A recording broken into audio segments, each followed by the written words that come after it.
1. Le réveil silencieux. Il y a des mots que l'on lit avec les yeux, et il y a des mots que l'on lit avec l'âme. Ceux que tu entends maintenant ne cherchent pas à convaincre. Ils ne crient pas. Ils ne forcent rien. Ils attendent simplement que ton cœur soit assez silencieux pour les reconnaître. Peut-être que ce message ne t'a pas trouvé par hasard. Peut-être que ce moment précis, maintenant, a été choisi bien avant que tu n'appuies sur lecture.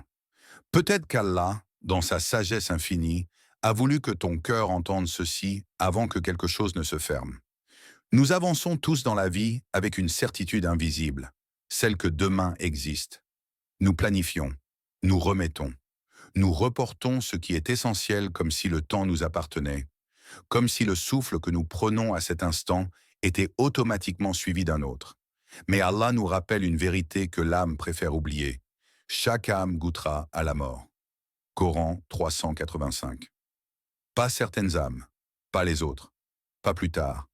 Chaque âme, la tienne, la mienne, même celles qui se sentent fortes, même celles qui pensent avoir encore le temps. Il y avait un homme pieux, discret, presque invisible aux yeux du monde. Il racontait qu'il avait repoussé la prière pendant des années, non pas par arrogance, non pas par rejet d'Allah, mais par illusion.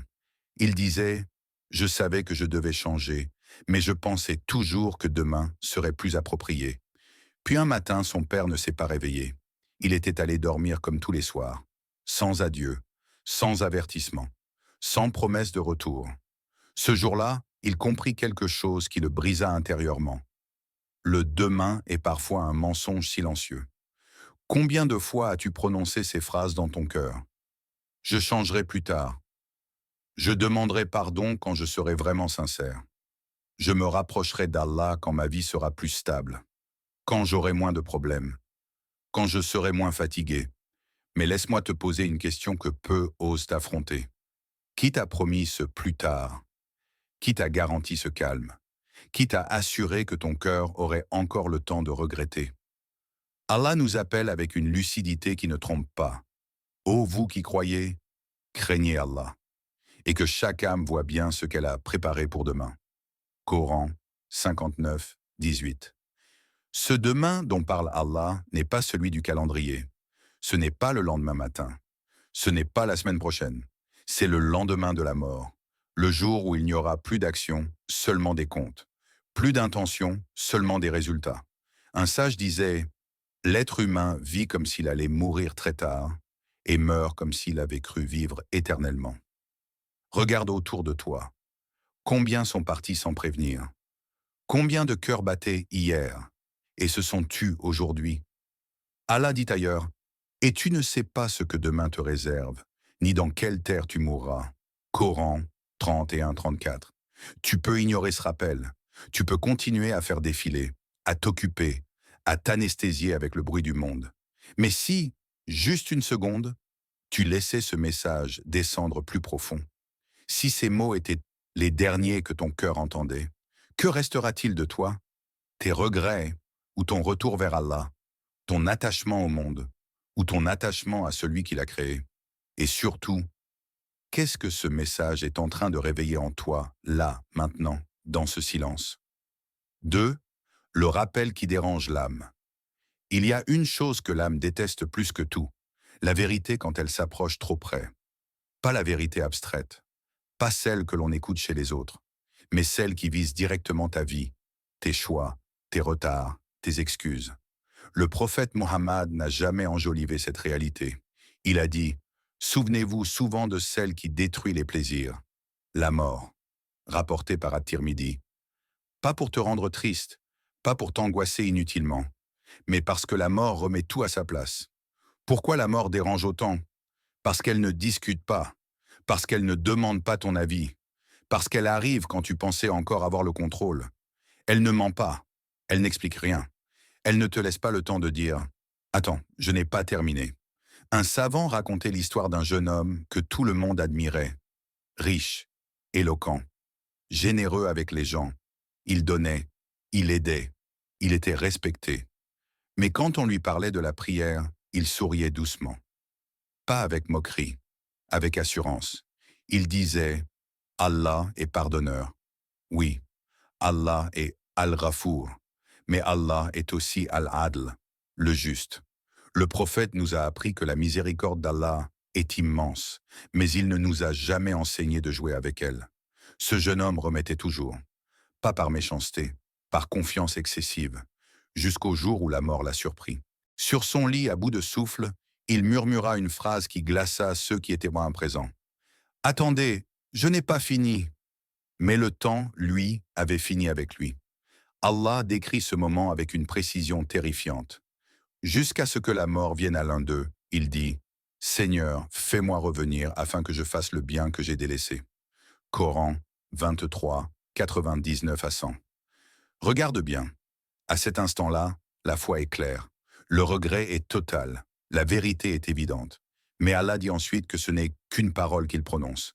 Parce qu'après la mort, il n'y a plus de retour. Plus de « je ferai », plus de « je changerai ». Il y a une illusion dangereuse qui habite beaucoup de cœurs. Penser que l'on aura le temps de se repentir quand ce sera vraiment sérieux. Mais la mort ne prévient pas. Elle ne dit pas « prépare-toi, j'arrive ». Allah dit « et l'ivresse de la mort arrive avec la vérité. Voilà ce dont tu t'écartais. » Coran 50-19. La vérité arrive d'un coup, sans répétition, sans montage. Pose-toi cette question, sans détour, sans poésie. Si Allah te rappelait cette nuit, serais-tu prêt à le rencontrer? Pas prêt devant les gens, pas prêt dans ton image publique, pas prêt sur les réseaux, prêt seul quand il n'y aura plus personne pour te défendre, quand tes excuses ne serviront à rien, quand ton cœur parlera sans filtre. Le prophète a dit « L'homme sera ressuscité selon ce sur quoi il est mort ». Rapporté par Muslim. Sur quoi es-tu en train de vivre aujourd'hui? Sur quoi es-tu en train de mourir lentement? Il y a des péchés que tu sais. Il y a des prières que tu repousses.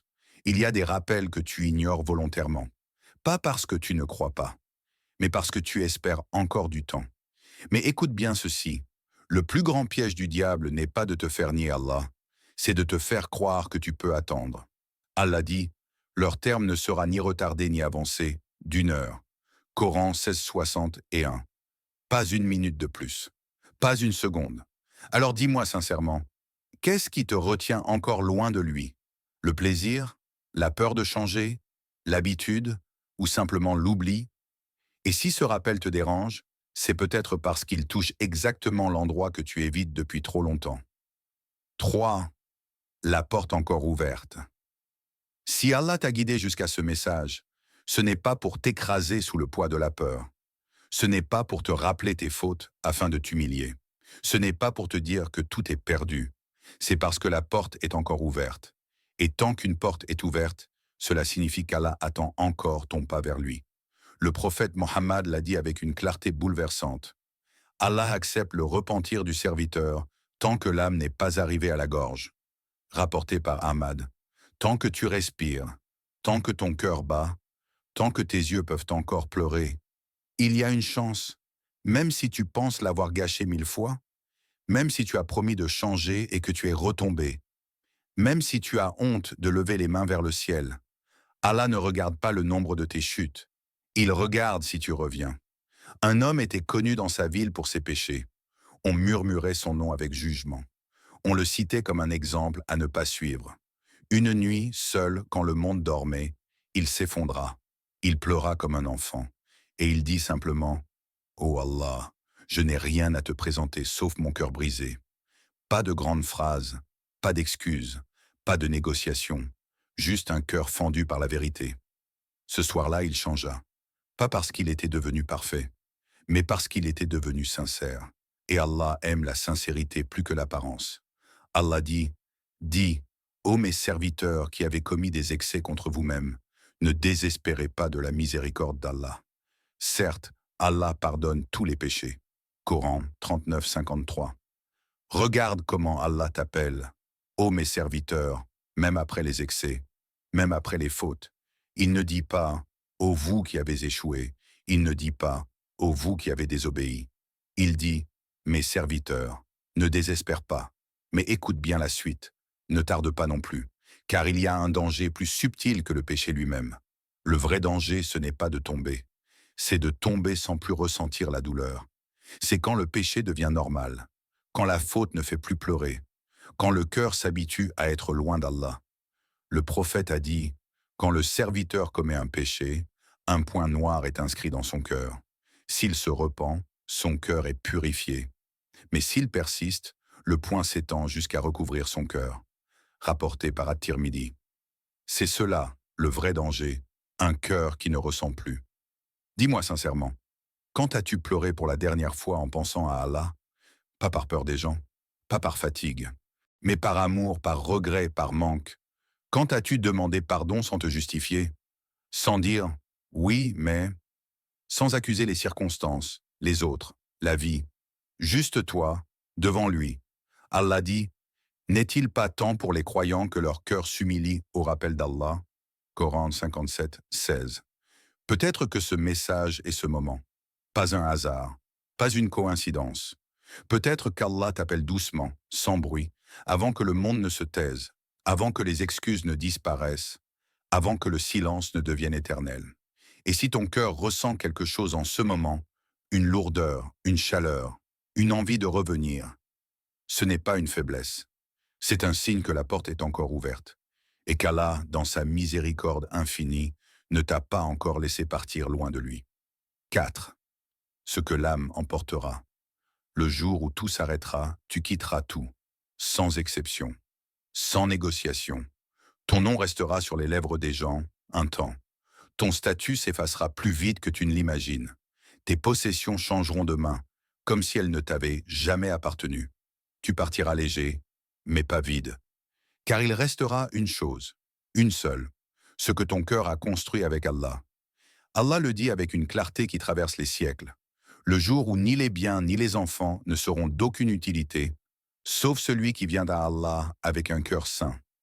Coran 26, 88 à 89.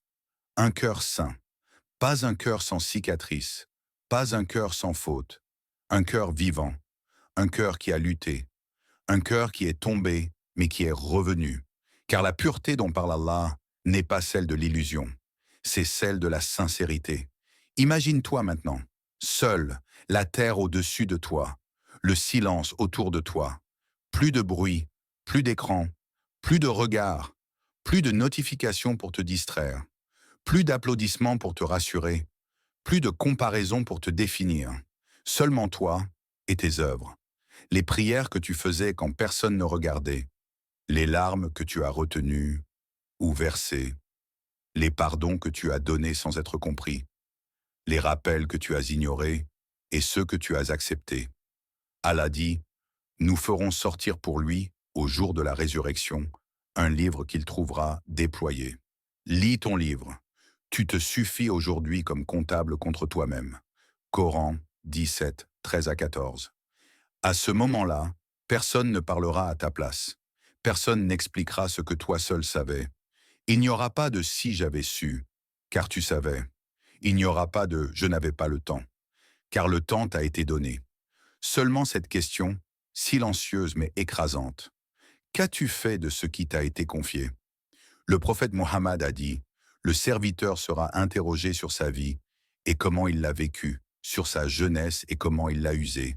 Rapporté par At-Tirmidhi, ta jeunesse, ton énergie, ton cœur, à quoi l'as-tu donné? À courir ou à revenir, à accumuler ou à purifier. Il y a des gens qui remplissent leur vie, mais vident leur âme. Et il y a ceux qui perdent beaucoup aux yeux du monde, mais gagnent quelque chose d'invisible. La paix avec Allah.